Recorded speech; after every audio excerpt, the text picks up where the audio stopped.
Samedi 28 mars, quartier Anador, commune d'Abobo, il est 10h. Promiscuité, dispositif de lavage des mains inexistant. Les mesures de précaution édictées par les autorités dans le cadre de la lutte contre le Covid-19 n'ont visiblement pas encore eu d'écho ici. C'est Dieu, vraiment, c'est Dieu. Tous mes amis ont travaillé ensemble, je les salue tous. La mort, c'est une fois. Si ton jour arrivé, tu vas vraiment. Les gens ne respectent pas parce qu'il y en a qui se promènent sans les cache-nez, d'autres ne portent même pas de gants, d'autres aussi ne lavent pas régulièrement les mains. Donc il faut une sensibilisation forte. Même si ça pourrait impliquer même la violence, il faut le faire. Des associations de jeunes et de femmes multiplient les campagnes de sensibilisation pour faire adopter les mesures de précaution. Moi, je suis né ici, j'ai grandi ici. Si on me confie la tâche ici, c'est ce qu'on fait déjà. Et c'est facile pour nous pour convaincre les parents. C'est facile pour nous pour parler à nos enfants, à nos amis, à nos frères, à nos sœurs. Et c'est ce que nous attendons de nos autorités municipales, de nous accompagner. Les seaux de lavage, les gels-mains, ça, c'est ce qu'il nous faut. On n'a pas besoin de grand-chose. Comme elles sont beaucoup, jusqu'à 40 associations, donc si on arrive à les sensibiliser, c'est un grand monde qu'elles aussi elles vont sensibiliser. Au marché d'Avocatier, toujours dans la commune d'Abobo, les femmes du marché s'organisent pour relayer les mesures de précaution contre le Covid-19. Parce qu'il y a des femmes qui ne croient pas, donc nous sommes là pour les sensibiliser, à laver la main, à se protéger.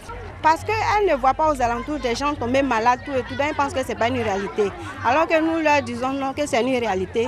C'est ici, devant le commissariat du 29e arrondissement de Trècheville, que le président de l'Union des garagistes professionnels de Côte d'Ivoire a réuni ses présidents de section autour de la nécessité de respecter les mesures de protection. Chaque 30 minutes ou chaque 1 heure, allez-y laver la main.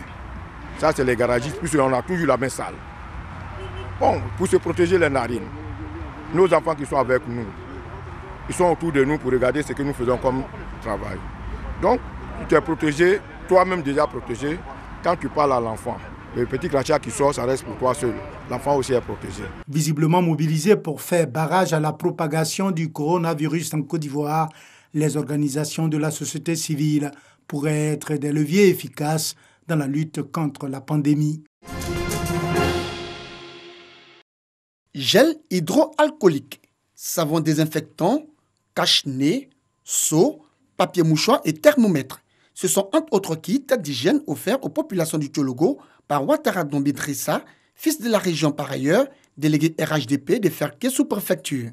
Certaines administrations publiques, la préfecture, la sous-préfecture, la mairie, mais aussi de nombreux quartiers et sous-quartiers ont été visités par Ouattara Dombi Drissa. Ce don offert au nom du ministre Téné Brahima Ouattara, président du conseil régional du Tchologo, vise à sensibiliser les populations du danger de la maladie du coronavirus Covid-19, mais surtout vise à les sensibiliser à respecter toutes les mesures prises par le président de la République, Alassane Ouattara, et son gouvernement pour lutter efficacement contre le Covid-19. À la suite de l'adresse du chef de l'État et des appels du ministre des Affaires présidentielles, nous avons mobilisé nos différentes équipes, nous avons mobilisé les jeunes afin de se lancer dans la sensibilisation de proximité. C'est ce que nous avons proposé au préfet, qui a été très réceptif de différentes propositions que nous avons faites, et nous allons nous lancer dans cette dynamique-là afin de tout faire pour ne pas qu'un seul cas de coronavirus n'entre à Ferké. Heureux, autorités, élus, cadres, chefs des cantons, populations, responsables et membres du comité d'éveil départemental, tous ont, à travers Ouattara Dombi Drissa, salué le geste du ministre Téné Brahima Ouattara. Ils promettent en faire bon usage et entendre respecter les différentes mesures prises par le gouvernement. Ouattara Dombi Drissa et son équipe souhaitent, les jours à venir, multiplier ces actions de portée sociale. Ils entendent surtout investir le terrain en vue d'une sensibilisation de proximité pour montrer aux parents le comportement à adopter pour éviter de se faire contaminer du coronavirus Covid-19.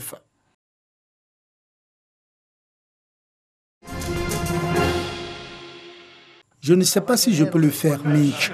On ne peut pas se dégonfler à ce stade, n'est-ce pas? Je ne le pense pas. Très bien. Merci à tous. Donald Trump signe le gigantesque plan de relance adopté par le Congrès. Le plan de 2000 milliards de dollars est le plus important plan d'aide fédérale de l'histoire des États-Unis. Je voulais que ce soit une belle signature. Une famille moyenne de 4 personnes peut recevoir jusqu'à 3 400 $ dans le cadre de ce plan. Il consacre également 100 milliards de dollars aux hôpitaux et aux établissements de soins de santé. Les États-Unis enregistrent plus de 100 000 cas confirmés de Covid-19, soit le plus important au monde.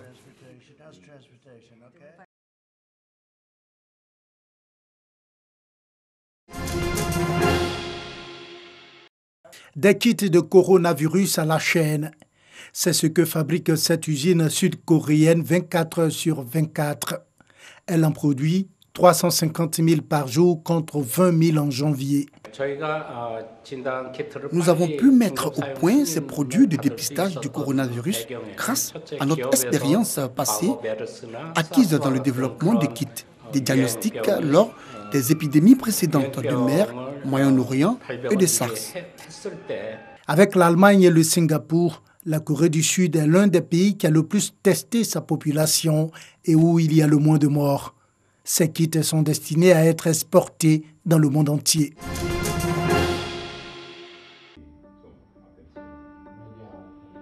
Plus de 500 000 personnes dans le monde ont contracté le Covid-19.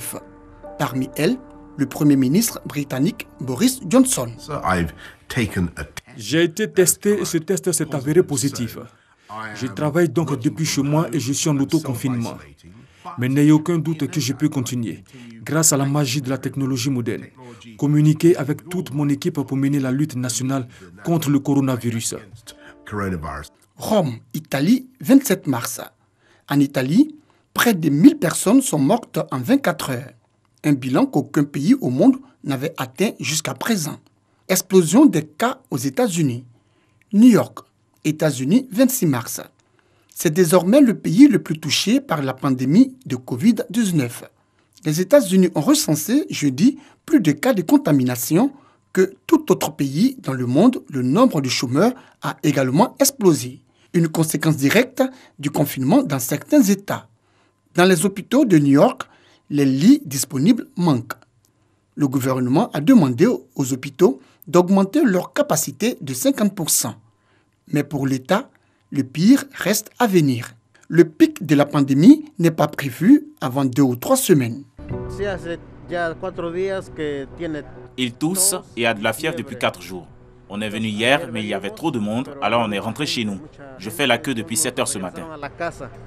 Donald Trump a mis la priorité sur la bonne santé de l'économie américaine, d'où son opposition à un confinement de longue durée.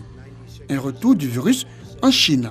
À 75 km de Wuhan, une clinique de dépistage en plein air ne désemplit pas. Pour la première fois depuis 3 jours, un cas de contamination d'origine locale a été recensé dans l'est de la Chine. Le pays craint un retour des virus sur son sol depuis l'étranger et s'apprête à fermer temporairement ses frontières et à réduire radicalement ses vols internationaux. 5 décès ont été enregistrés dans le Hubei, l'immense province centrale placée en quarantaine fin janvier. Après 2 mois de blocage, les restrictions sont peu à peu levées. Je suis restée à la maison pendant 1 ou 2 mois et maintenant je peux sortir et me détendre. Mais même si les restrictions ont été levées, nous prenons toujours certaines mesures pour nous protéger.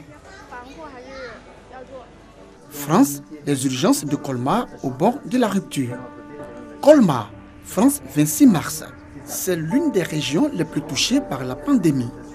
Dans l'Est, le service de réanimation de l'hôpital de Colmar ne désemplit pas depuis l'arrivée d'un premier patient le 5 mars dernier. La situation est juste catastrophique puisque quand on libère un lit, on a 10 appels puisque c'est vraiment en pleine montée de l'épidémie. La pénurie du matériel aggrave la situation.